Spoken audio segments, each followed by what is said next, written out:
something you can't fix. If you can't fix what's broken, you'll go insane. It's Jay and Adam. It's Preview. It's Preview's Fix It with Adam and Jay. Hey, Peaches! Welcome to Fix It, where friends don't let friends fix pop culture alone. I'm Adam. And I'm Jay. And you're our listener. Well, hey there, listeners. Ho there, listeners. This podcast will explode in 5 seconds, listeners. This podcast, if you choose to accept it, will be a podcast. Please accept it. Please. Please. Where are you going? Nobody accept us. Please. No. Please accept me. Look, you already clicked it. We already got the download. What you do past that is nothing. They don't give us enough analytics, really. They keep a tight lid on that it's stuff. True. We're on your phone, killing all your dudes. On your phone. Looking at all your apps and quietly judging you. Mm-hmm. That's right. We're listeners. scraping your data. That's right. Yum yum. That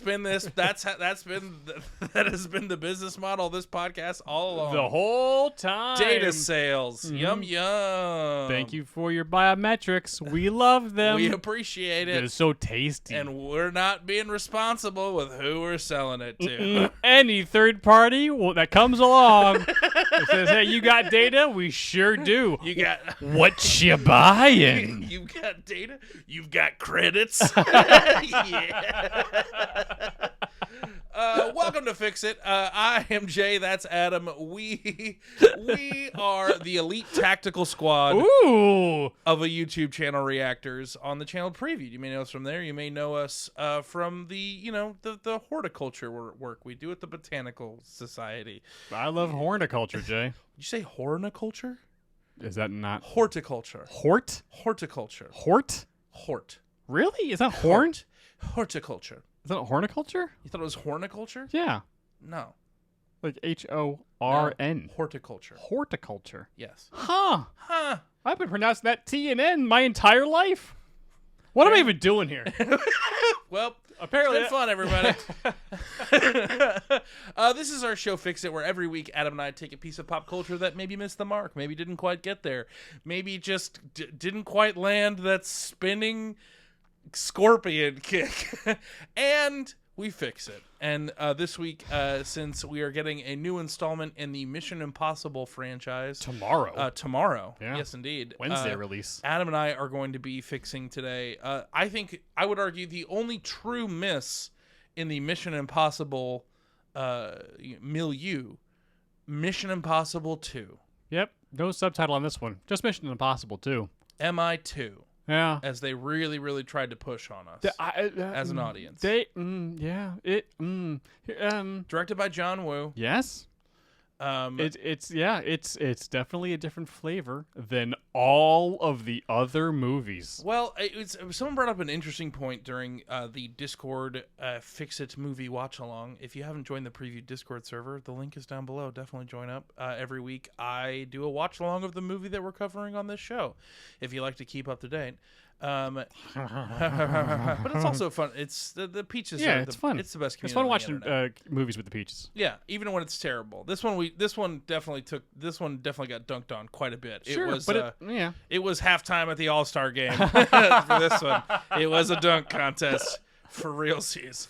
But someone brought up a good point that they were attempting to. One of my biggest frustrations with this movie is that it doesn't feel really connected to the first one in any way. Nope. Other than our main character. Yep. But I guess that was, at least early on in the Mission Impossible concept, that was on purpose. That they wanted to keep their main character, but it was just about every movie was a different mission and what those movies included. And almost like a Final Fantasy model where they all kind of had their own they were all kind of self-contained. Sure. And I think we've learned, and as this series has gone on, that has definitely not been the case. 4 through 9, which eventually will be 9, have all been in the same continuity. Yes. Kind of, there's a because little people like thread. a continued story. There's a little thread between them, yes. Yeah, I like to see a character grow. I like to see all my old friends. That's why I'm buying a ticket to your movie. And it's from a sequel's perspective. Sure. Oh, I'm sorry. Even 3. some of the stuff in 3 Yes. does take place, or that thread is dangled Yeah. through. Yeah. And this movie, it just isn't a Mission Impossible movie. No, it's a good movie. It's a fun action movie. but it is not a Mission Starring Impossible Tom Cruise. movie. It is. Yep. There is nothing Mission Impossible-y about it. Really not at all. Nope. Like- Not even close. It's Oh, from a shot comp perspective, from a set piece perspective, from a just the story moving, the vehicles in which we use to move through this movie Yeah. are all action the set movie pieces. tropes. Yep. All of it. Mhm. Mission Impossible for all intents and purposes is espionage. Yes. It is a spy thriller / drama. The first one was a spy thriller, Yes, and a really good mystery. and this movie was an action movie. Well, I think that's, if you have to dumb it down to one thing that didn't work about this film, it's that. Yes. Like, that's straight up. And it's where the concept of these movies being self-contained and what I'll call the Final Fantasy model from here on out. Sure. For me, my biggest frustration while watching this movie was that I didn't really care about any of these characters because I had just been introduced to them, and there were no stakes. Nope. And like the final fight with the bad guy, I was like, I just don't really care because they don't have really a relationship. I don't believe that Tom Cruise wouldn't just waste this dude at the first opportunity. Yeah. I mean, Given what we've seen so far. as it was a rogue agent going off getting the thing, I was like, well, if I have this virus now and the cure, well, I'm gonna make a bunch of money. The same thing was done in GoldenEye. Remember, it was a rogue MI6 agent that James Bond had to go get. Yeah. But He they found their weakness.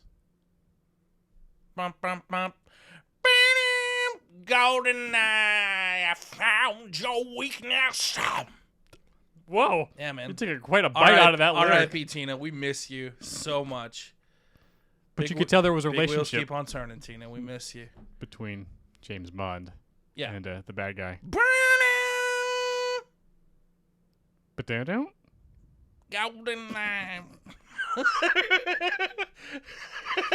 Sure. Keep going. Yeah, and that's why we bought these fancy microphones so I could really do Tina. Keep going. I believe. This is Barter Town. Oh! All right, man. I was not expecting Send him to the Thunderdome. Thunderdome. Okay. Yeah, man. Yeah. Anyways, what were we talking about? I got totally lost. I started thinking about Mad Max, and I was like, would I do good in the Thunderdome? I don't think so. You do probably better than me, but you wouldn't ultimately. I think if I don't know. I think people are, that's a conversation at every dinner table. Like, hey, do you think you do good at Thunderdome? But I think a lot of people are missing the point that you have to process what your personality would be after a long time after society has completely collapsed. Sure. So I think if we've lost all semblance of reason and we're all just gone a little desert mad, I think Jay Schmidt in the Thunderdome could be great. Quite possibly. Yeah. Yeah. Yeah. I mean, if I also went desert mad, I don't know, man. I think I might be pretty good. Yeah. I'd be one of those one move type of guys. It's Yeah. and just like that one fight from Troy. Yeah, where he Remember when puts just the kinda- sword yeah, right through. scamp. It's honestly Over. Troy is a terrible, truly wretched film. It is a bad movie. Really? Oh, dude, go back and rewatch Troy. Troy was the first movie that I legitimately was I almost walked out of that movie. It was so bad. Wow. It was terrible. Wow. Okay. Come at me, I did Internet. not know you felt this strongly really about hated Troy. I Wow. hated it. It was bad. Okay. It was just this is Hollywood, opulence at its worst. No, thank you, please. But yes, Brad Pitt took his sword, and then he just put the sword right in the shoulder, in the clavicle, right where there's that little meat pocket. And he just straight Capri Sunned that dude, just all the way. It's just here's how you stab. Oh, your guts. whoop. It's just like, goo.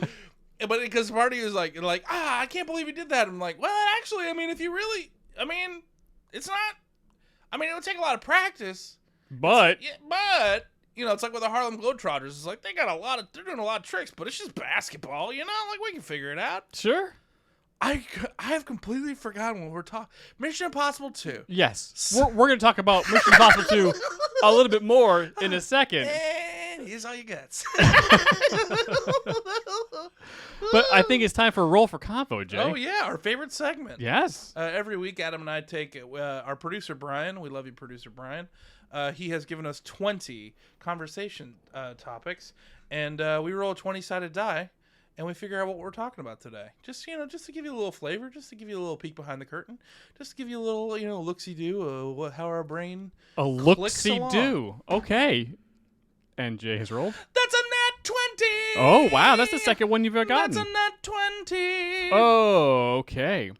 A lesson you've learned very early on in life that has stuck with you and helped you through almost every situation. What is a lesson you learned very early on in life that has stuck with you and helped you through almost every situation?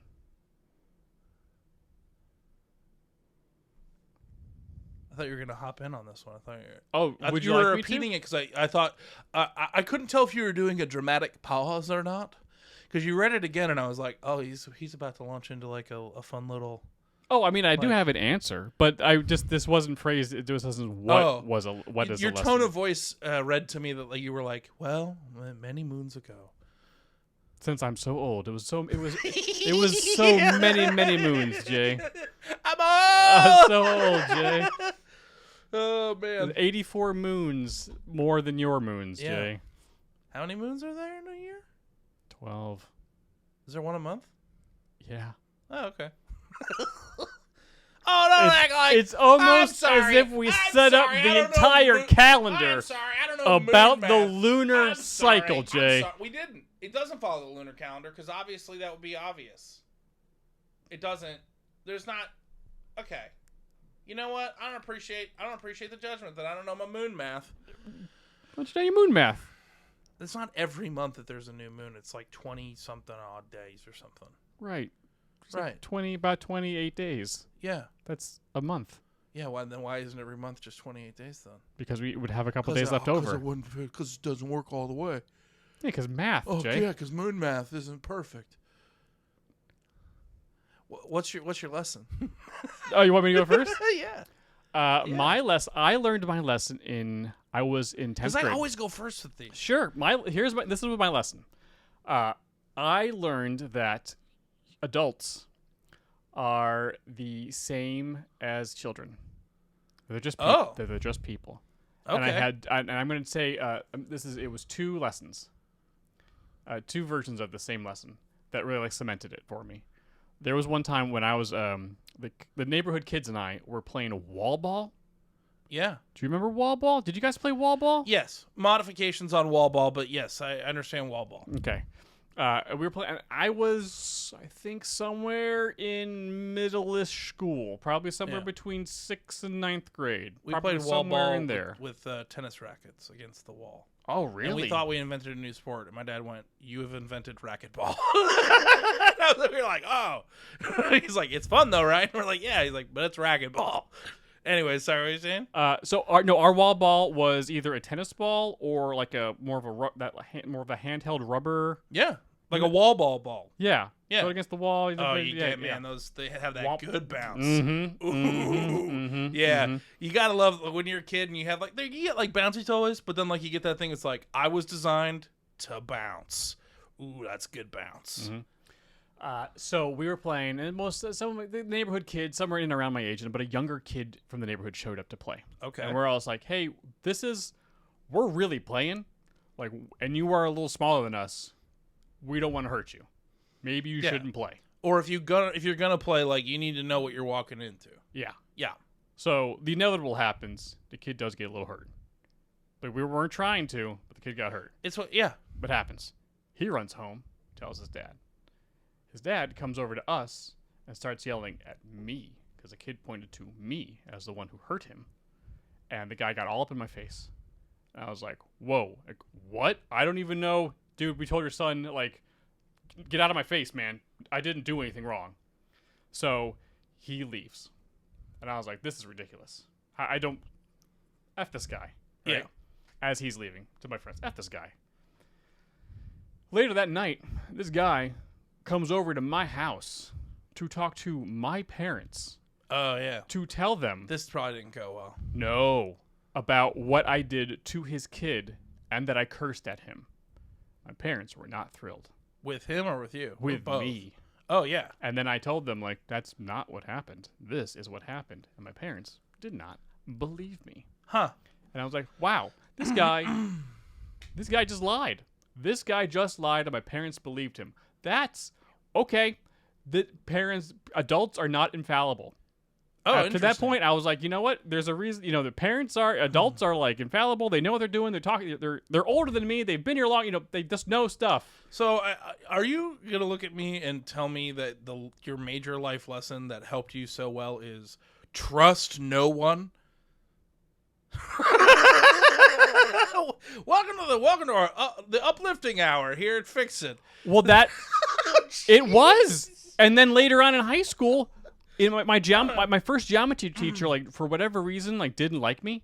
Yeah. I don't know why. Clash of personalities. I did not do anything to warrant this dislike. I wouldn't say hate, but dislike.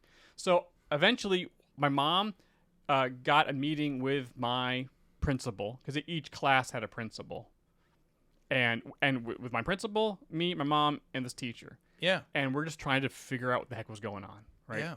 Like, why is Adam not doing so well in this class? I'm good at math. Well, entry level math. Anything up to calculus, I'm pretty good at.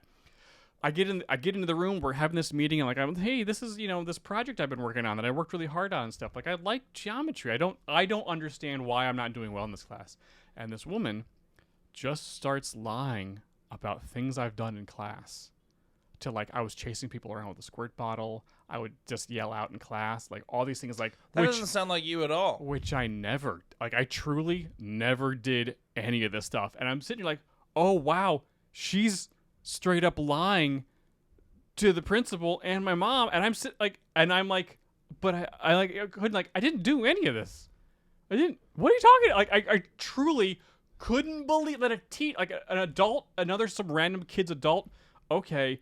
But a teacher in school lying about my behavior? What is... Oh, okay. That's how it is. Yeah. Oh, well, that changes everything. No one. Trust no one. Everyone's just a person. No one's actually infallible. This is actually... No one actually knows what they're doing. Even adults can lie about kids. Oh, this is... All right. Okay, we're all in this. We're all not. No one's like that high and mighty. I see how it is now. I should stop treating people. So, it was the trust is earned, not given. Yeah, you can respect somebody when you meet them, but like, they earn that trust. Sure. When I was a kid, I was like, no, I trusted everybody implicitly. Ah, okay. Until then, it's like that makes more sense. Now it's just like, no. You earn your trust with me. Yeah, I'll be nice to you, but I'm neutral. You got to then your actions depend on how I treat you after that. Oh. Because, it was like, holy crap. This isn't... Yeah. Why would... But you're adults. I thought adults were nice people who... No, man. Yeah. No, man. Not even close. Yeah. I have 5 different things that are coming to mind. Uh-oh. I think early on in my childhood, the one thing that my parents impressed upon me that I think has really stuck the landing, and I think it's how I'm trying to think of like really concrete examples of it, but I think it's really just how my parents live and breathe and walk around. Okay. It's just the concept of not mistaking kindness for weakness. Sure. And I feel like that's something they really instilled in me, and I think that's always been a part of my... It's like, you know what? It's like you can catch more flies with honey in a major way, and there is a strength and a there's almost an ease to leading with kindness, and the concept of to truly lead is to serve. That's one thing my mom always impressed upon me, and that's legitimately how my mother has lived her life. And I've always just kind of carried that around with me. The one thing that I learned in like my young adult life that actually really helped me, and it is my 2-word motto for when I'm not having a good day or when I don't want to do something but I know I need to do it. Mm-hmm. And this is something I learned very early on in my acting career. Oh, okay. In New York, it was like a day that I was going to shoot. I was shooting a big commercial, and I was making like a lot of money to do this commercial. Mm-hmm. And I was talking to like one of the sound guys, and we were just kind of bitching about like how early of a morning it was and yada yada yada. And he just goes, "Yeah, work sucks. It doesn't matter what your job is. Work sucks. It doesn't matter." All these people were like running, and then he just is like all these people running around saying like, "Oh, do what you love, and you'll never work a day in your life." It's a crock of crap. It's a crock of crap. And there is an inherent negativity to that statement, I feel like, but I've actually found the other side of the coin on it. Okay. That it's just like, hey, it's just regardless of what you like, it's like it is amazing what we get to do every day. Yep. But like it sucks sometimes. It just sucks. It does suck. But there it's are like, days you where know it what? really It's does like suck. if it's gonna suck, I'm glad I get to do this. Yes. And that was what the conversation came to, is that he was just like, he's like, look, if like work sucks no matter what you do. But if it's gotta suck, I like that it's this. Mm-hmm. And so it's always been like, if there's like any work to be done on like any like streaming stuff or anything like that, I'm like, work sucks, but like it's cool that this is what gets to suck. Mm-hmm. That makes it sucks a little bit less because we're doing what we want to do. Yeah. and It what we also love. helped me get through like 15 years in the restaurant industry. Oh. It's like, man, I don't want to go to work. No one wants to go to work. You're not special. Go to work. Like it's the like it not being a unique idea almost cuts the edge off of it. Okay. You know what I mean? It's Sure. like that's what being a human is. Stop not wanting to do things because it's gonna be hard. Work sucks. Just go do it. Wow. Okay. Yeah. I find it very liberating. Okay. I'm like, I don't want to go do this. Work sucks. You know? Oh, wow. Huh. Okay. Yeah. It's very, yeah. If it's fun while you're doing it, it's a hobby. You're not working to get anything done. Huh. It's interesting because I had the same lesson when I was a young adult. Uh-huh. And I had the complete opposite reaction to it. Oh, what do you mean? My mom told me like I was having some trouble in my mid-20s of like trying to figure out what I was doing with my life. Do I want to pursue comedy? Like I didn't really. I was at a low point, and I was just complaining about everything. And my mom told me like, "Hey, well, everyone hates their jobs. Like everyone hates their jobs. Everybody. That was supposed to like unlike you, where it kind of cheered you up a little bit. And I was Yeah. like, then why are we even doing any of this? Oh. And so, but which eventually turned into me realizing that if I'm going to work and it's going to suck, it has to be towards something that I want. Yeah, I guess that's what I was getting at. Oh, sure, but like it was never a mantra of it. Just like no, I got to make this work mean something to me. Oh yeah, no, it's probably not gonna. This does everything I've did everything. I mean like from coming back to New York. I meant like in a corporate sense. It's not. Oh, sure. Oh, not in a corporate sense. No. No, of course not. Which is why I never worked corporate. Yeah. Because I like couldn't do it. Like I Yeah. truly just like could not do something like that. Do you think you'd do well in a corporate environment? No. I think I'd kill it. You I'm good at a water cooler, man. well, there's more You than just a know? water cooler, Yeah, man. but you say that until like promotions come out and they go, that guy, and it's like, yeah, he's fun. I'm not like, dude. It's like, you know, All right. I think so. No, Sure. my executive dysfunction would I'd burn out. Yeah, Yeah, it's rough. yeah, I couldn't do it. no. I'd rather work in a restaurant. Yeah. Every time I see like the movie The Office or Office Space, stuff like that, anytime it's like people are like I'm going to work in in a cubicle, like my soul dies a little for them, just because I can't do that. The way I described like restaurant work as opposed like it is just as stressful as any other job. Sure, yeah. I would argue even more so stressful. The difference being is that I just feel like at a restaurant job, your plate of stress is a little bit bigger, but at least they give you a spoon. Oh. Whereas in corporate world, it's like you may not have as much stress, but like it comes at whenever it does, and they just kind of stuff it down your throat. That's a good way of putting it. Yeah, I have a mountain of stress, but at least I can eat it at my own pace. It's a slow spoon, man. Well, some men just want to watch the world eat an entire bowl full of stress. What are we talking about today? Mission Impossible 2! It's time to get to Mission Impossible 2. This movie is a good movie. It's just a terrible Mission Impossible movie. Terrible. It's a terrible, terrible Mission Impossible movie. It's terrible. The opening line is, every hero needs a villain, so I'm going to give this hero a villain.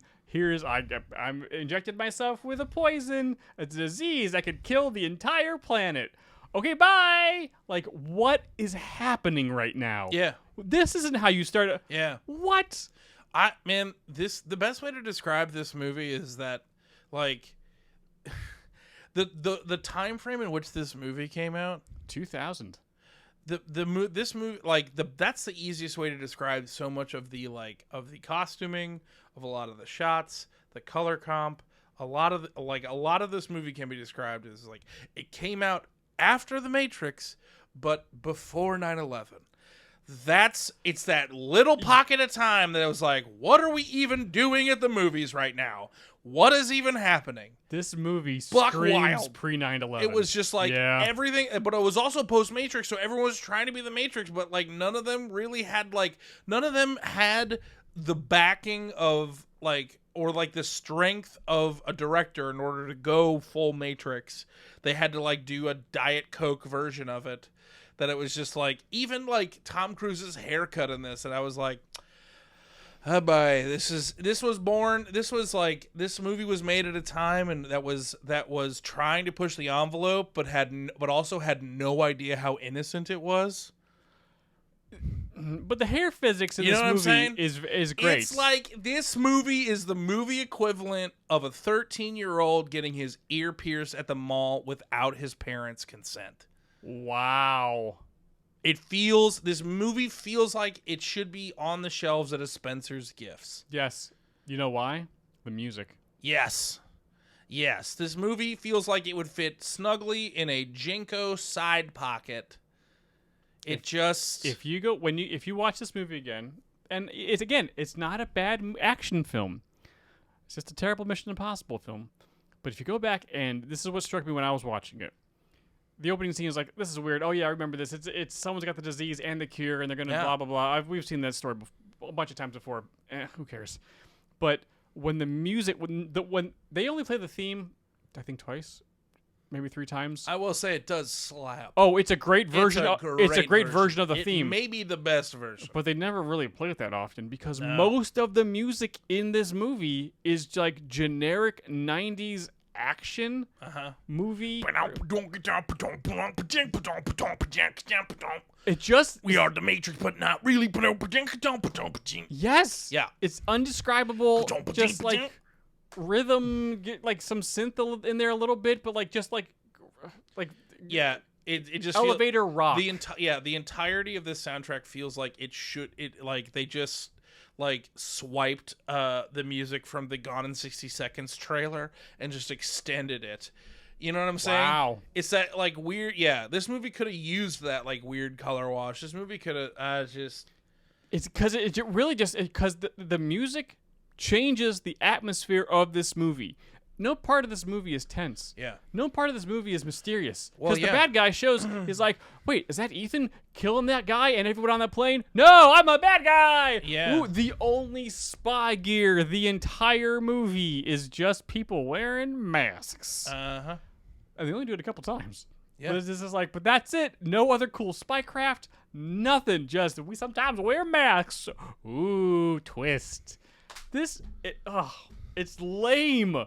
Yeah. It's lame for a spy in a spy franchise. For me, at the end of the day, what really frustrates me the most about this movie is that I fundamentally just don't care. This movie, from a grandiose perspective, I don't care because the concept of this virus they set up feels like a lame version of when they were explaining like the mythology behind it. I was like, this feels like dollar store Resident Evil right now in a way I don't love. And for me, I don't. The stakes don't matter to me from the actual plot. But then none of these characters form a relationship in any way that is satisfying to any degree. Nope. I never believe that Tom Cruise and what's her name are in love. Ving Rhames is in the movie, and he's the only one that has a connection to Ethan at this point. Mm-hmm. We get Australian guy for reasons. Was he in the first movie? Dude, you can put a gun to my head, and I wouldn't know. I have no idea, and I don't think it matters. It doesn't. The guy had like 5 lines. Yeah, I don't think he's in the third one. But like Ving Rhames is Ving Rhames, right? Yeah. Ving Rhames is in this movie, and he is like, if anything, a plot device half the time. Yep.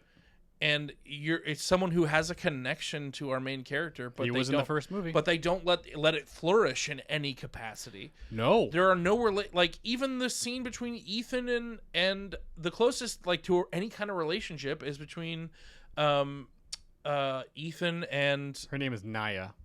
I was talking. Oh, not her name is Naya. I was talking about the main guy. The main bad guy. No. The relationship between he's like the head of MI6. Oh. No, MI6 is James Bond. Yes. Yeah. But yes, the Mission Impossible, the Impossible Missions Force, IMF. Is that really what it's Impossible called? Missions Force. No. They say IMF so many times, and it's called Impossible Missions Force. Yeah. Oh no. If you got an impossible mission, they're the force for you. Oh no.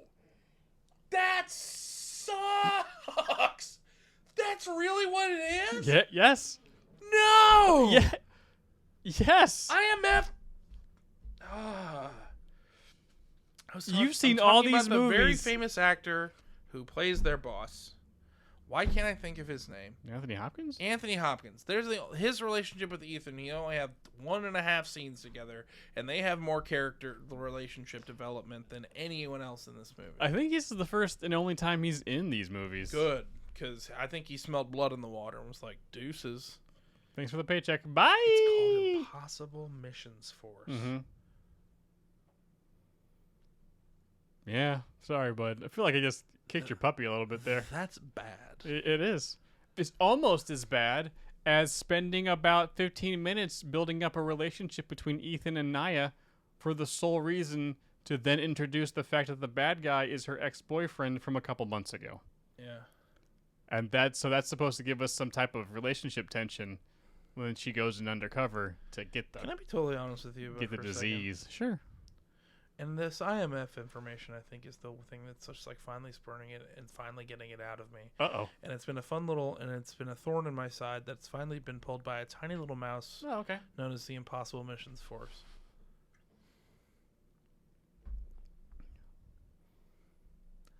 I have enjoyed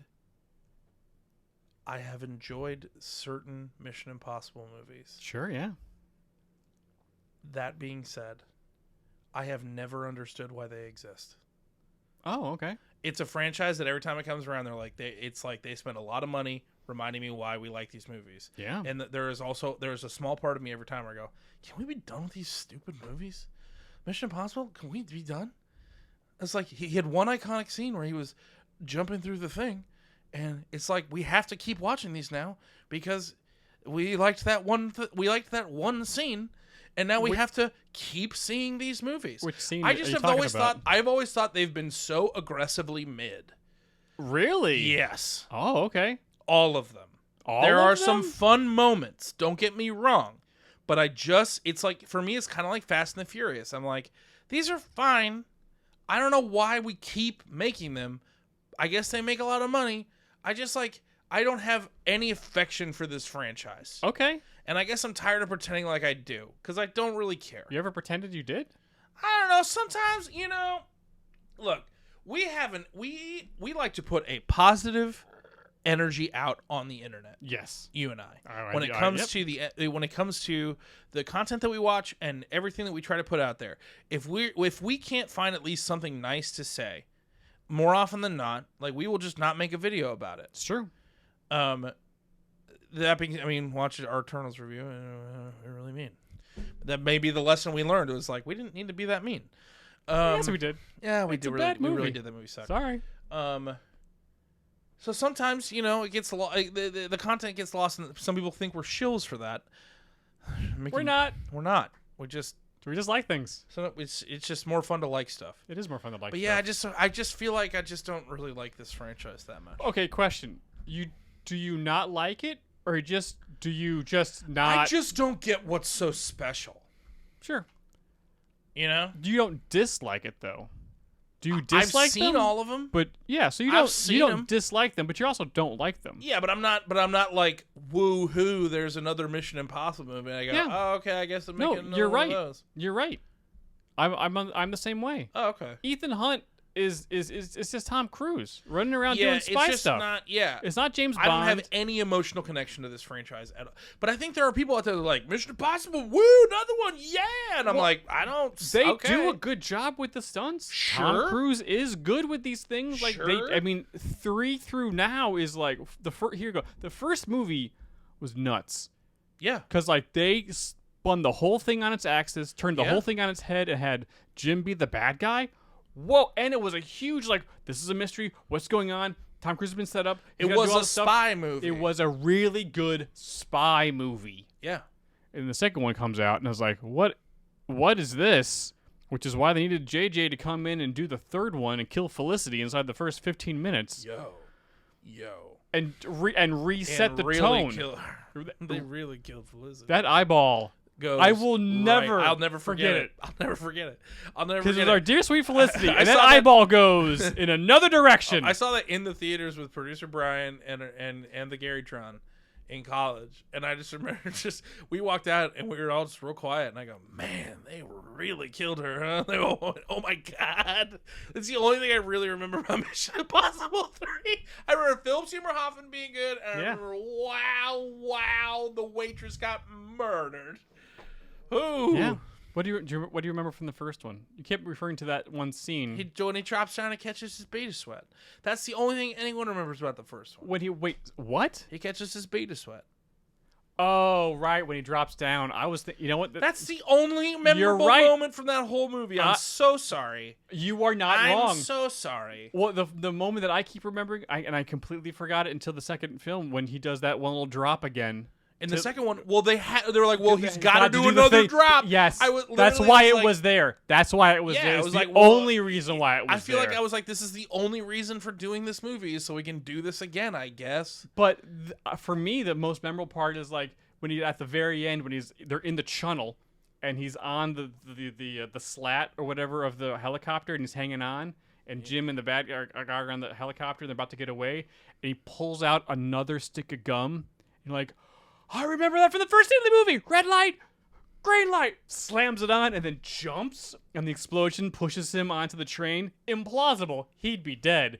But for 96, before The Matrix comes out, like, really effing cool. That was so cool. And it was a really done like green screen stunt too, because he's like, ah! You know, with the wind. It was like it was really good before the Mummy. Before the.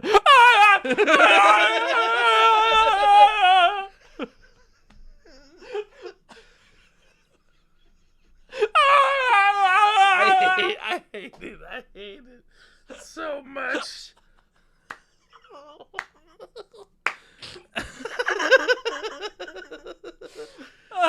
For those of you who don't know what we're talking about, in The Mummy,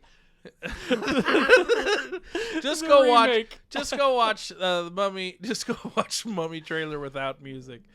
And They tried to scrub it from the internet. They failed. It's still there. It's still there. It's still there. It's wow. They just get banged around to that thing, and you just hear all the actors going, "Oh!" No, it's just Tom Cruise. Just Tom. It's just Tom. No, I swear to God, there's someone else in that it's shot. just. Oh, Well, I mean, there's man. other people in the shot. It's just his audio track, though. There's supposed to be so many more layers. So It's good. not. It's So very funny. Oh boy. I think people at home are like, you're probably exaggerating it. We're not.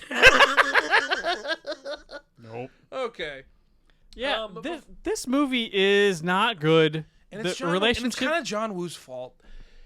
Well, I don't like saying that because I think he's a great filmmaker. He's a but great just, director. Like, this yeah. movie just like didn't. Well, this is a decent John Woo film, but he shouldn't be directing a spy thriller. No, and the running joke on Discord was like, if we had made a drinking game that we drank every time that there was unnecessary slow mo, like our livers would be rocks, like we'd be dead. Yeah.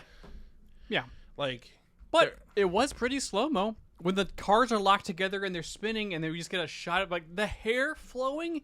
I think very pretty. We can both agree that this is peak Tom Cruise haircut. Like he's got good hair. Man, people aspire to that kind of haircut, especially with all the flipping, where it was like, man, his hair is moving perfectly. Like, how do they do that? Yep, it's good. How do they make that hair look so good? Like it was like an Herbal Essences commercial. It was. Yeah. Maybe he was born with it. Maybe that's a different. You're right. You're right. I don't know potions and concoctions, Jay. I just what brand of soap do I use? Soap. Wait, for real? No, of course not. I use body wash. Do you have like a brand that you are like loyal to for absolutely no reason? For absolutely no reason? For example. Okay. 2 examples in our home. Sure. And this is something that Kimberly and I we just both did. Mm-hmm. We didn't even realize it. Like, from a toothpaste perspective, we are an Aquafresh home. For reasons neither of us know, but we buy we like Aquafresh toothpaste. Sure, okay. It's like one time she bought Crest, and I went into the bathroom and I went, huh? And she went, I know, I don't know what I was thinking. I bought Crest. Like, I didn't have to say anything. It was like, we're She knew what Aquafresh she now. did. And also, like, when it comes to like our dishwasher detergent, Cascade. It's Cascade or nothing. Wow. I don't know why. Okay. I don't know. Do you have any brands like that? I can't really think of anything. Great. Because it's whatever. Well, because sometimes, we use Crest Pro Choice so it doesn't hurt my teeth. I have sensitive teeth. So that doesn't apply to the. I know. That's why I'm saying I don't. To the prompt in yeah, any way. I know. Didn't have to be toothpaste, but it could have been anything. I know. I am aware. I'm giving you an example of a product that I do use for a specific reason. All right. But yeah, I can't think off the top of my head. Oh, okay. The most egregious. Going back to the movie, the most egregious. No, let's talk more about toothpaste. More about toothpaste. All right. The most egregious thing about the slow mo, at least for me, was when they jumped off their motorcycles for no reason to crash on the beach. Yes. There was that was It didn't dumb. make any sense. It didn't make any sense. They jumped to embrace each other like it was a Fast and the Furious movie, and one of them was Letty, and she was being caught. Yep. As she flew off of a high-rise highway. And the fight on the beach was just excuse for Tom Cruise to flip around and do spinny, twisty, flippy stuff. For me, it's the dove. It's the dove through the flaming door while What's Tom the John Woo Cruise, film? lurks. I understand.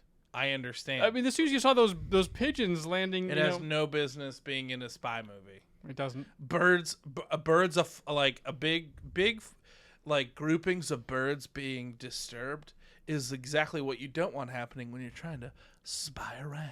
You're right. You don't, which is why this is an action film. Yeah. Yeah. That last fight was dumb, and kicking up a handgun straight up out of the sand after it was like mostly buried. It's not how that you can't. The last fight was dumb. Yeah. Some of the kicks, the little things were fine. Like him flipping around and spinning you stuff. should have killed me. And my head was like, yeah, you really should have. I was like, you should have killed this guy a while ago. You don't actually kill. Is there? Speaking of, I don't know. There's a pigeon on the air conditioner outside of this. It sounds like studio. there's many pigeons. They have flock, and they are waiting for you, Jay. They know we're talking about him. They do. I scared him away with my weird laugh. Mm-hmm. Yeah. Good job, Jay. Yeah, I was like, you should have killed him. You don't care about this guy. He's a terrorist. Just waste this fool. Yeah. Like, why waste did this him? take Get so the long? cure and go save Naya. She's gonna go kill herself. What are you doing? Yeah. Yeah. Yeah. Naya. Take care of the mission, man. You're part of the Impossible Missions Force. He is. IMF. I never knew that. IMF sounds so official. In Impossible Missions Forms, it sounds like something that, like, if your kid, like, made a business card for fun. Sure. It was like, I'm in Impossible Missions Force. Yeah. Yeah. They're great. Go take out the trash. Yeah, I'm on the superhero choo-choo team. We like superheroes and choo-choos. That's great, Greg. Yeah, the SET. Superhero choo-choo team. Mm-hmm. Yeah. Hi, we're superhero choo-choo team. All right. I think we need to get into these fixes. We should get into fixes, but before we get to the fixes, Jay, there is one other things that almost turned into an impossible mission for us, but good thing I'm here, because I remembered. Hey, Brian! Why don't we roll that beautiful fun fact footage? Yeah? Like that? Hey, Brian, why don't you roll That's that pretty good. beautiful bean fun fact footage? Thank you, gentlemen. Today we're trying to fix 2000's Mission Impossible 2.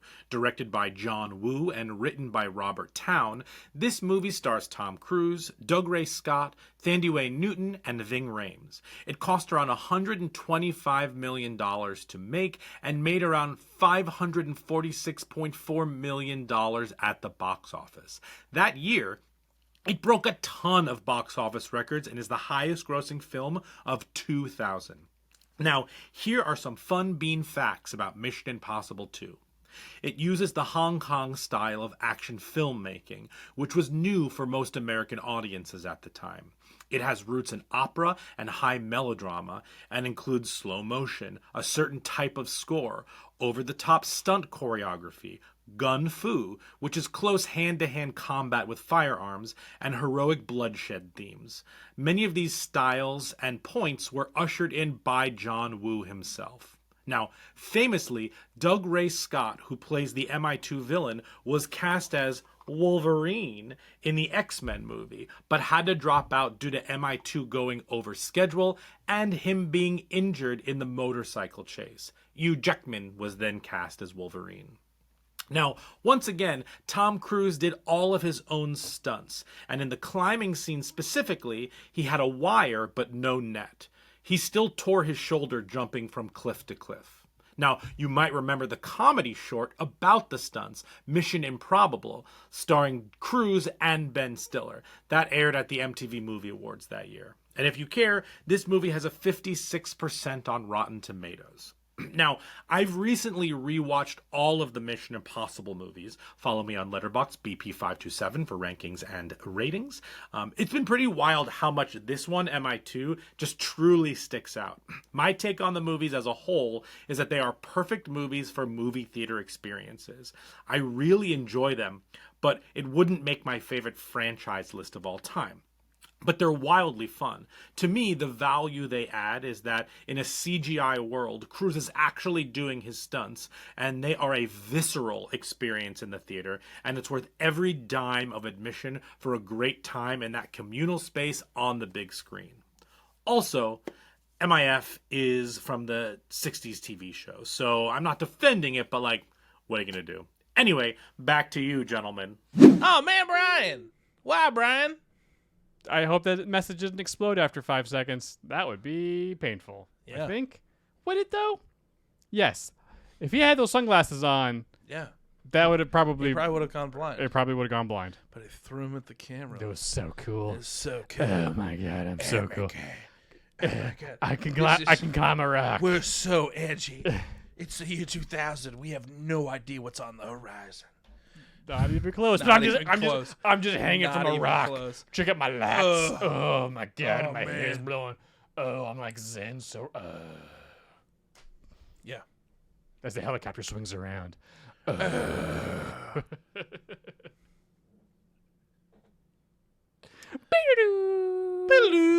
Ski-boo-boo. Golden Knight.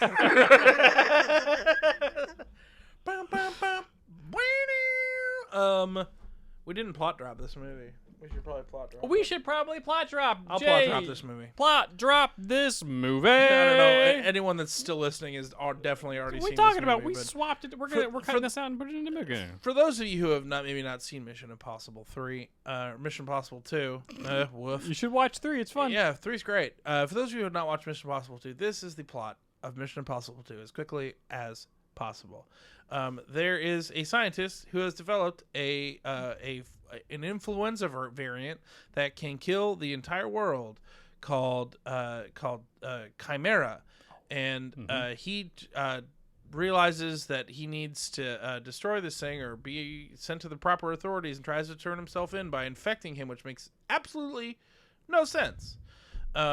He is intercepted by a group of rogue Impossible Mission Force members, and they take it, but they only get the antidote because the disease itself was in the guy. If his conscience was really that bad, why he didn't just destroy it and move on, who's to say? I don't fundamentally understand. I don't really get it either. Woof. And so Tom Cruise is sent on a mission to go and recruit a thief for a job that he has to do. It turns out that he's not recruiting her as a thief. He's just recruiting her in general because she is the ex-girlfriend of the guy who stole the antidote for the disease. Bum bum bum. Bum bum bum bum bum. And so she has to go undercover with the help of Ethan and Ving Rhames, an Australian dude, and they help her get intel on where he is going, on who his buyers are and what their movements are. Finds out that they don't actually have the disease like they thought they did, so they have to go to the lab to steal more of it. And by going to the lab, they're stopped by Ethan and the gang. But then the girl Naya is infected by the thing, and they use her blood as the disease to sell to pharmaceutical reps, who are then double-crossed into selling all of their stock because they've sent Naya out. That's right. It was a whole stock purchase thing. Yeah, they were double-crossing them because they wanted to actually create demand for the demand for the product and Yeah. get stock options in the company rather than just getting flat money. Yep. And so, which doesn't make any sense. But then they're stopped, and everyone is saved. Yeah. The end. The end.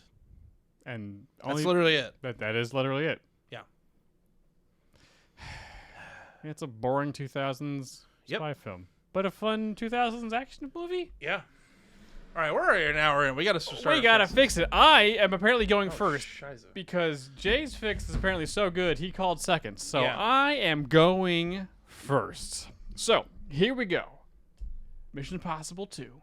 It's still Mission Impossible 2. There's no. Okay. I don't have a MI2. MI2. I don't have a cool subtitle or anything like that. Great. It's still taking place in 2000. We got Ethan and a small IMF team, Impossible Missions Force team, including Luther. They're from the start, especially Luther. Luther's really important. And they're at a high-class Silicon Valley event in California. And because the .com bubble is still inflating, so all these guys are like super rich and they're all being hoity-toity or whatever. Yeah. So Ethan's leading a team trying to track down a target, the architect, and figure out who their buyer is. There's a piece of technology that could fundamentally change the internet, and the IMF is there to make sure that this device does not fall into the wrong hands. Okay. So we're doing spy stuff. We're looking around. We got cool glasses that like can read people and stuff. 'Cause I think they did a little bit of that in the first one. There was they had some like AR stuff in their glasses and stuff in the mid-90s. Absolutely. So we got cool spies craft going on at the Hell yeah. Silicon Valley party. Meanwhile, Luther, this is his element. Remember, he's the hacker. Yes. So like this Silicon Valley, all this tech stuff, the .com bubble is still growing. Like he knows a lot of, so he's like talking to people about things and like learning about, we can't probably use like Google and other companies that were around in the, mid 90s, whatever. But those equivalents, Yeah. the movie-fied versions of that Sure. stuff. So it's mirroring slightly real world stuff. So eventually Ethan does find the architect, and it turns out it's a woman. And she's on the arm. And Dear 2000, everyone would be like, what? Yeah, gotcha. And she's on the arm of some himbo Okay. at this party. So as a team's kind of tracking her and they kind of figure out where she is and stuff and like follow her around the party and trying to figure out who she's talking to who her buyer could possibly be, Ethan spots a woman. Now, it's going to be Naya from the original version of the movie. Okay. But Ethan notices that Naya is also looking at the architect. And I was like, oh, what's going on? Okay, so Ethan's going to go off and try to follow the shadow that's this person shadowing his team, while the rest of his team collects the architect. So now Ethan and Naya are playing a little cat and mouse throughout the party. Cat and mouse. If Ethan plays his cards right, that comes later. Eventually, though, Naya is able to lose Ethan in the party, and she bumps into the himbo, and then she escapes. Gotcha. That's when IMF comes in, and they collect the date and the architect, and the guy's like, oh, where's my watch? So Ethan now chases after Naya, realizing that the device they're looking for was in the watch the entire time. I see. They chase. And he's Ethan, a good runner. He does that. He's running upright. Yeah. Knife hands. He's very good at running. He catches up to Naya, and then they fight, and Naya wins because she's good at fighting. Yeah. She's like a top tier, world class thief. She knows what she's doing. She gets away. Beginning of the opening credits start.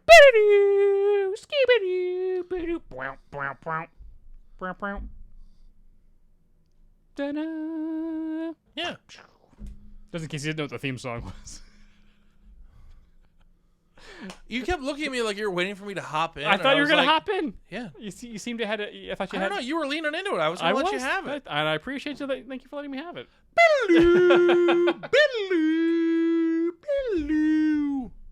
Okay. So the next day, the team is now interrogating This is Barter Town.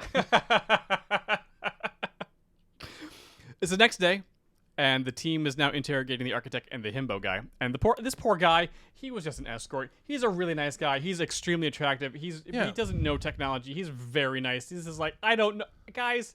I don't know. I was just her date. Like, and he's like truly just like the nicest guy. Yeah. So like they're having. Oh, this guy doesn't know anything. It's okay. But the architect, this woman's got an attitude on her.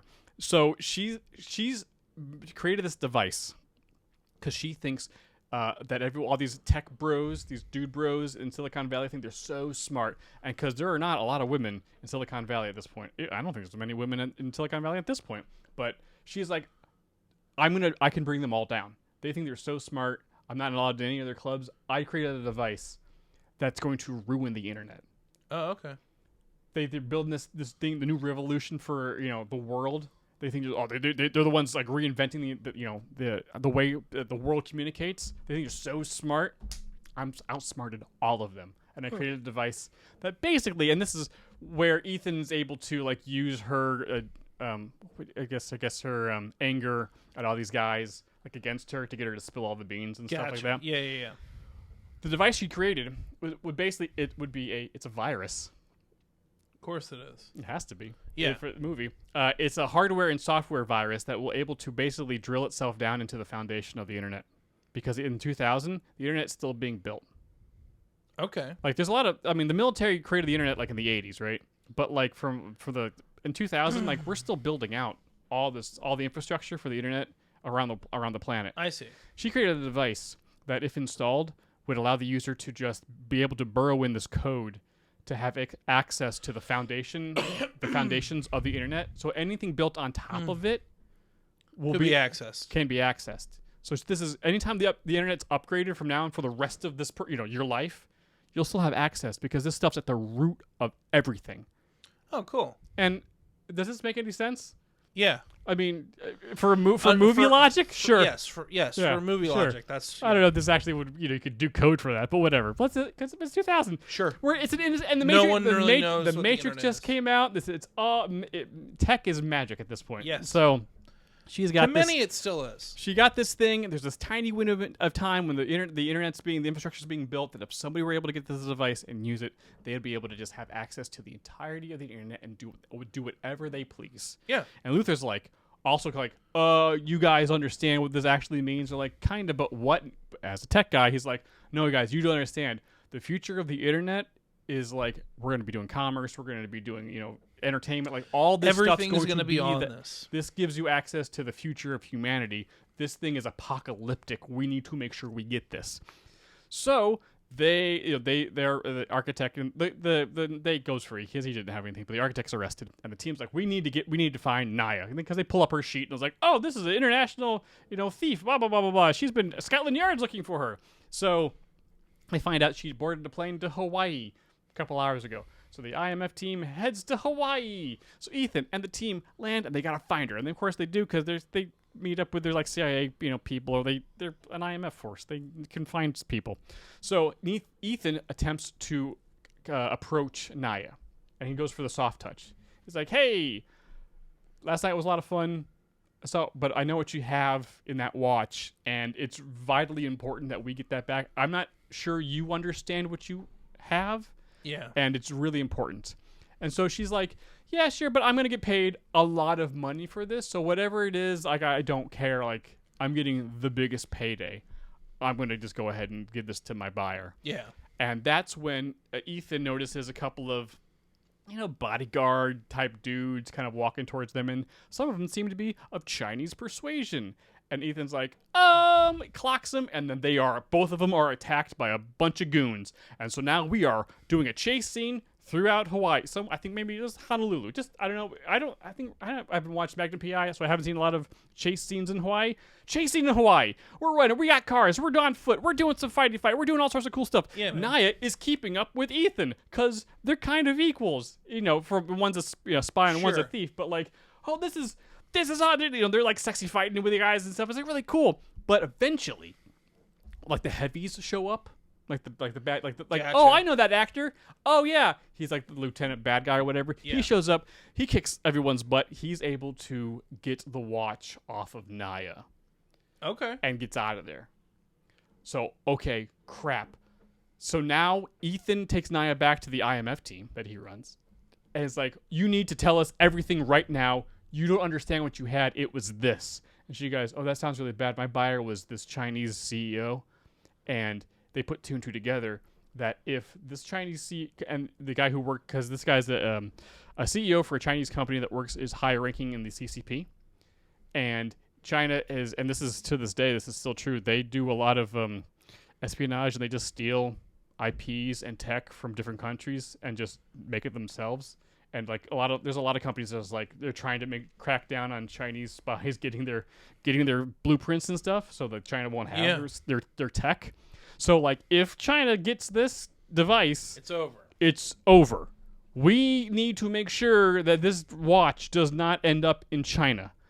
Okay, well, doing some cool tech stuff. They're about to board a private plane to that lands in Beijing in 45 minutes. I don't think we'll be able to. There's too many guards and stuff at the hangar. Let's see. Well, we got to make sure that watch doesn't get into Chinese airspace. The only time that watch is going to be vulnerable is in the air. Bum, bum, ba-da-dun, dun, dun, dun, dun, dun, dun, dun. So Ethan makes some calls, and they Make do some calls. the Washington for stuff. Yes. So they do an air interdiction, much like, I guess. You would have kept saying it, and then I would have sang it after you. Oh, know I'm what sorry. I saying? was joining in. No. We were being buddies. No. Okay. You do the bits the way I want to do the bits. No, it's Do the bits. Do the bits. My way.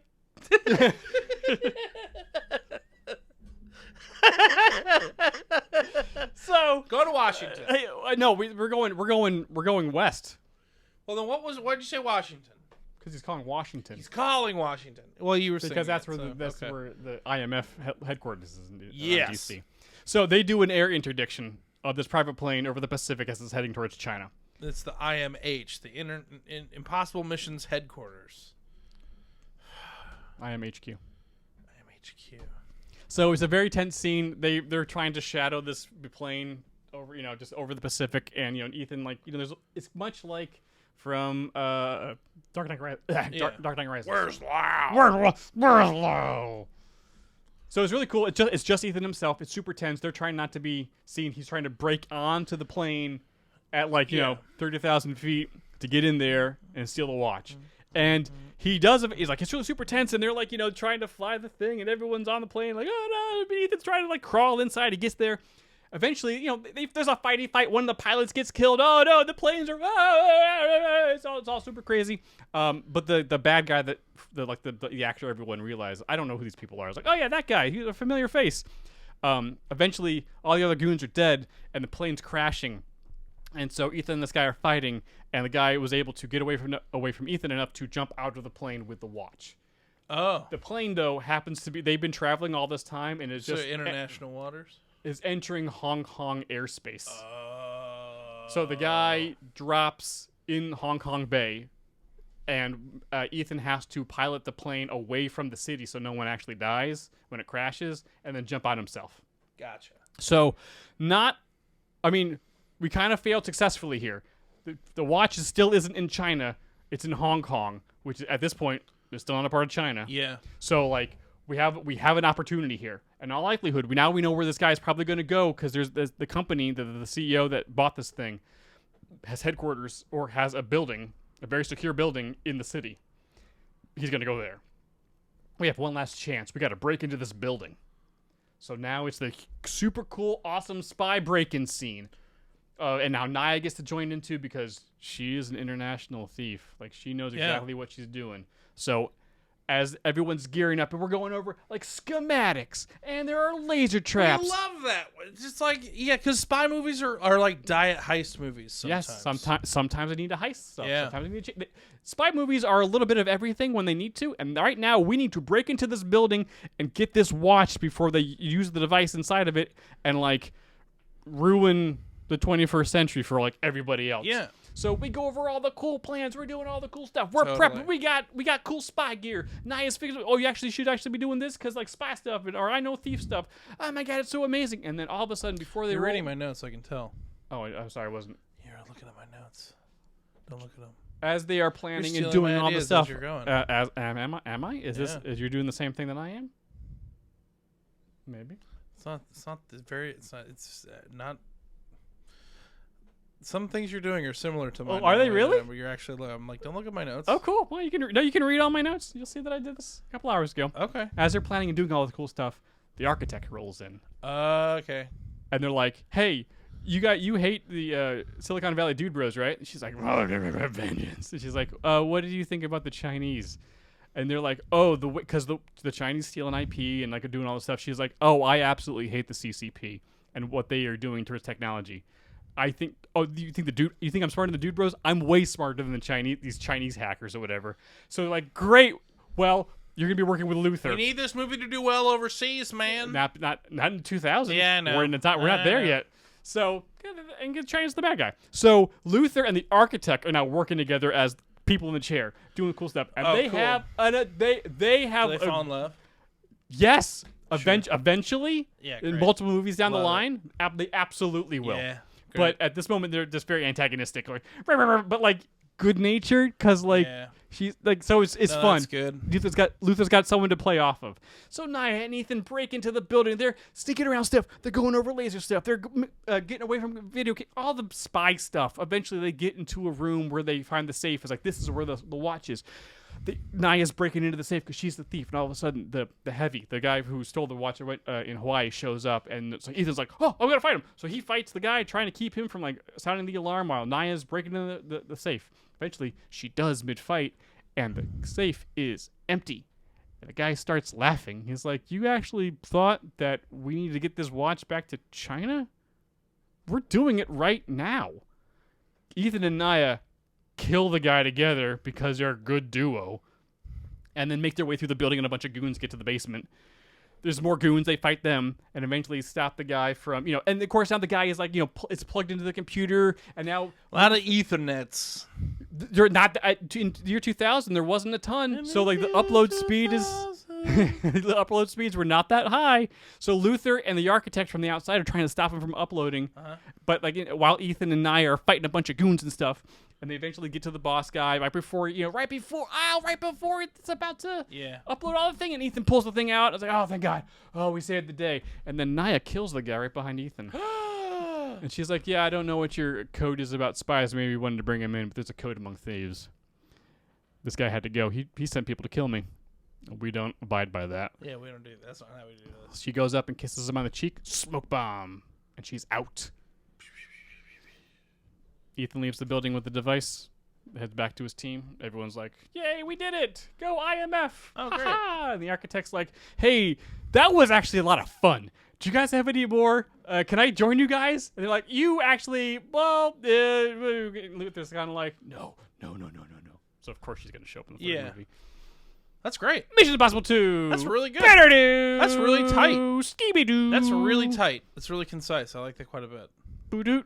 It also sets her up to be a recurring character later on. Yeah. Should she ever show up again? Naya? Yeah. No. Yeah. No. She's gone. Stupid. Yeah. It's really frustrating. Yeah. Unfortunately, her role in this movie was not. It was just bait. She seemed like she was, doing a good job of, and then, but like, yeah, no. But then no, you're just bait. Too many characters in this were just plot devices with arms and legs. Yeah. Yeah, it's really frustrating. Good fix, man. Thanks, dude. Good fix. All right, Jay. All right. Your turn. Fix it. This is my fix for Mission Impossible 2. All right. We're still just keeping it Mission Impossible 2 because why not? So my Mission Impossible opens up with Ethan actually on base.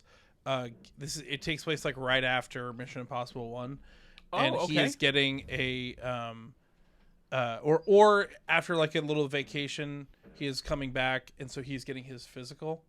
Okay. Like he's getting like the doctor's running him through, and because I think these movies can have a little. I want a little bit more tongue in cheek in my Mission Impossible.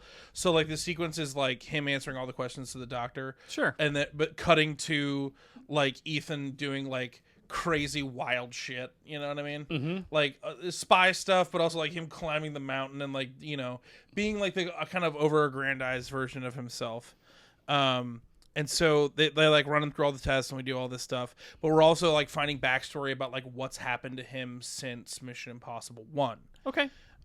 So it's like kind of a comedic bit, but it's also like kind of getting us up to speed. Yeah, Lord up. Yeah. And so after like all of that sequences goes, we find out that in this time period that Ethan has settled down with a woman and they have a newborn child. Oh, so like big, like, and that's kind of like the reveal. Wow, that's kind of like the bait and switch with him doing all the action stuff, and it's just really just like, and then it's like, yeah, no, we ended up having the kid, and so we got hitched, and so that's like the big like. And so Ethan gets sent home. He has to do some tests at home. Like he has they have to do some like sleep tests with him and stuff like that. Okay. And so like the doctor sends him home, and he gets home to his wife and newborn son, and we find out about them. I haven't given them names because it's Mission Impossible. Like they're a plot device at this point. Okay, great. And so basically like Ethan like takes the medicine he's supposed to take, but then he puts on this like big thing on his forehead and slips on a sleep apnea mask, like test mask, and then lays down to sleep to see if he has sleep apnea. And then his wife goes to sleep and puts the newborn son to bed. And then all of a sudden the sleep apnea test says, your mission, if you choose to accept it.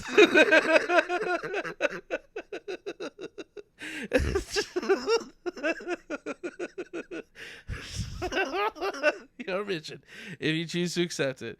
A podcast has been infected with a deadly virus, and it needs the antidote of an excellent fix. Boom, boom, boom. And so, Ethan accepts the mission. but then Thank God. but ends up going to sleep. But he is woken up in the middle of the night by his wife and a crying baby. His wife says, "Our cover's been blown. We've got to bail."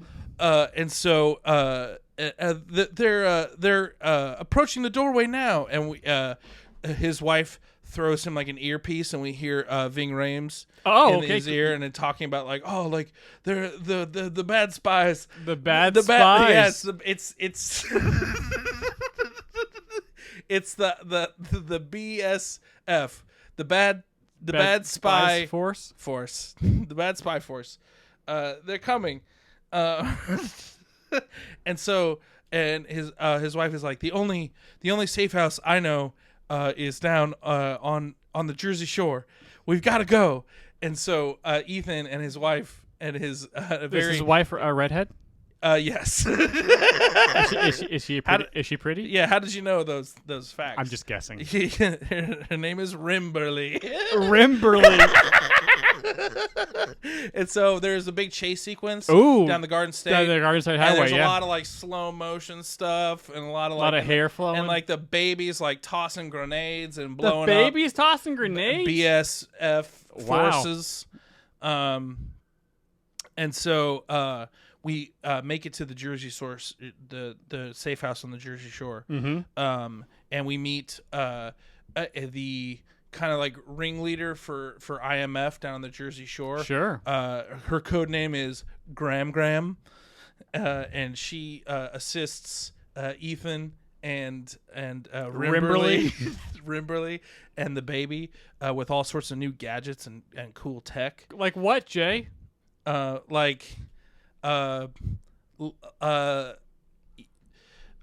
get to that.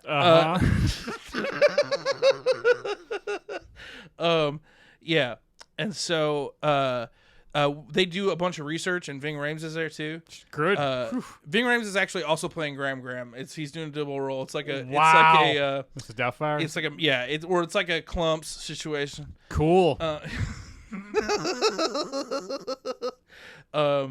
Now, they find out through their research what they know about trying to get the perfect fix to put into a podcast.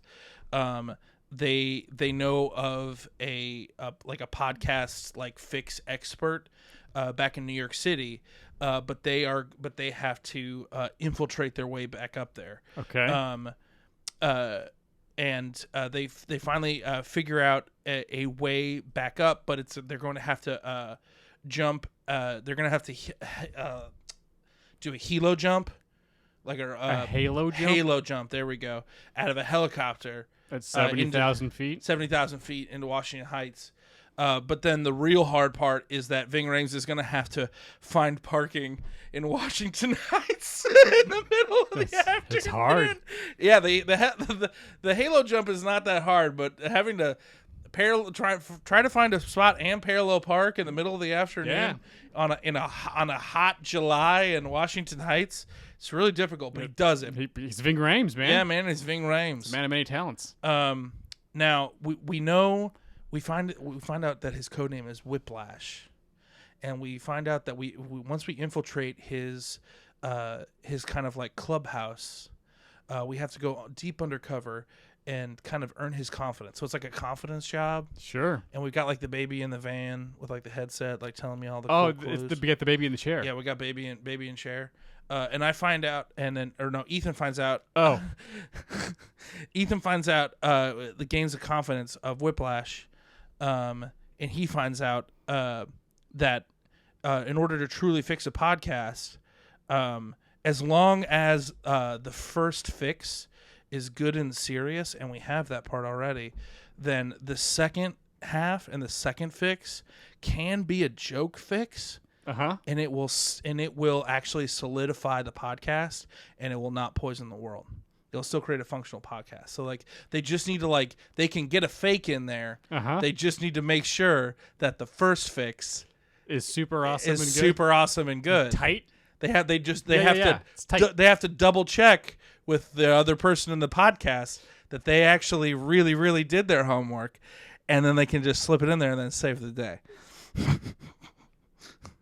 So, but also through Whiplash, they find out that in order to get to truly like create the best possible fake, they have to they're holding all of the information and all the protocol that would lead to building a good fake is being held in a very secure building downtown, Discord HQ. And so we're gonna have to take once again a helicopter all the way to the top, and we're gonna have to. Ethan rappels down like through the center of the Discord, avoiding all the red alerts, and avoiding all of the spoilers in the chats. Sure. And avoiding all of the mods, and avoiding all of those mods, dirty mods. and avoiding everything to get down to the movie watch along floor. And they can find all the information that they need in order to do the fix properly, like to fake it, and then they synthesize the fix. Yeah. And then once they get out, they have to fight their way out of the Discord, out of the Discord facility. Sure. And then make their way back to where the villains are setting up the podcast that could very well poison everything. And then Ethan sneaks in the fake one, and then the podcast is completed. That's the end of the movie. Post-credit sequence. Everything's hunky-dory. Ethan's at home with Rimberly and the baby, and they're all having like a nice family moment. And then all of a sudden, Ving Rhames bursts into the apartment and just starts blasting the baby. Blast the baby. And then everyone's like, oh my God, why would you shoot a baby? Oh my God. And Ving Rhames is like, it's not your baby. And he pulls the mask off of the baby. And it's been Justice Winslow of the Portland Trailblazers the whole time.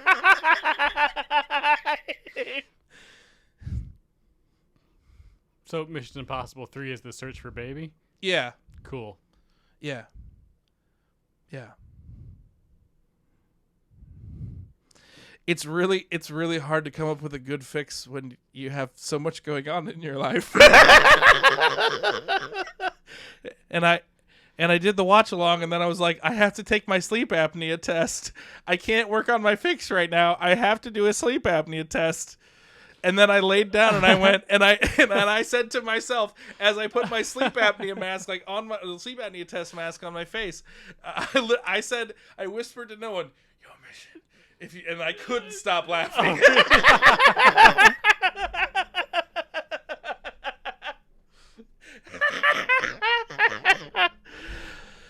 So yeah, they say life imitates art. They do. You know what? One of these times, when you walk in here with all the confidence in the world, I'm eventually going to see through it. One of these times. It definitely was not today. But one of these days, I'm going to see through it and realize...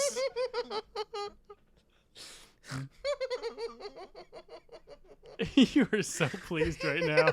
Yeah, dude, I'm gonna be honest with you. I mean, I like doing the goof ones. They're fun, and I like, it's like fun thinking of like, oh, well, when do we reveal what? Blah blah blah. How do we lie to Lashy?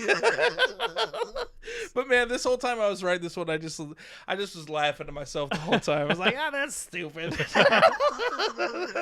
For me, it was parking the helicopter because, like, man, it took me forever to find parking. Yeah. On Wednesday, golly. Whoo!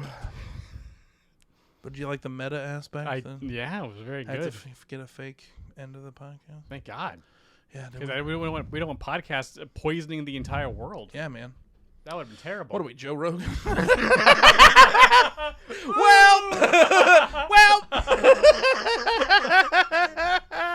that shot's fired. Well, I think we did it, everybody. I think we fixed it. That's Mission Impossible 2, baby. Some of us did. Yep. I worked hard on mine. It sure shows, Jay. All right, everybody. Thank you guys so much for listening. We love making this show. We really do. If you are watching this on YouTube, if you wouldn't mind liking, subscribing, and hitting that bell and doing that YouTube that you do so well.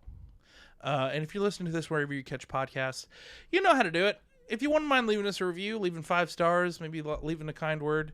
The last review that we got, someone was like, why is there no baby updates?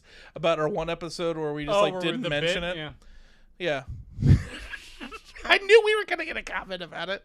The reviews are really helpful for the show, and we really appreciate it. We do. What are we doing next week? Tenet. If I may, Jay, maybe start thinking about it now. Tenet's this one, guys. Yeah. Guys, this one's gonna be hard. Yeah. Tenet is gonna be hard because the movie is. Just do it with Muppets. All right. So Justice Winslow is walking backwards right throughout the whole movie, and you just hear dong, dong. Yeah, I actually I've never seen it. I haven't seen it yet, so I have to. Yikes I on might bikes. I might have that one. That might be one. I might need to watch that this weekend. And I may have to do. You know what? Maybe I should do the watch along. I've seen it, so you can watch it. You can watch it early. Oh, okay. Only because. Yeah. Because guys, if you have not seen Tenet, you should really watch Tenet before next week's episode. It's good. We're gonna. I mean, we could try to plot drop it, and we're going to. But it's a something you really need to see to be able to What? Yeah. So we're gonna do our damnedest. We'll come up with something. Yeah, honestly, no matter what we come up with, it's gonna be better than what happened on the movie. Yeah. For real. All right, everybody. Thank you guys so much for listening / watching / for listening. We love you. We'll see you guys next week. And as we end every episode, heartbreak feels good in a place like this. It's the slow mask reveal that you probably saw coming. They overused it.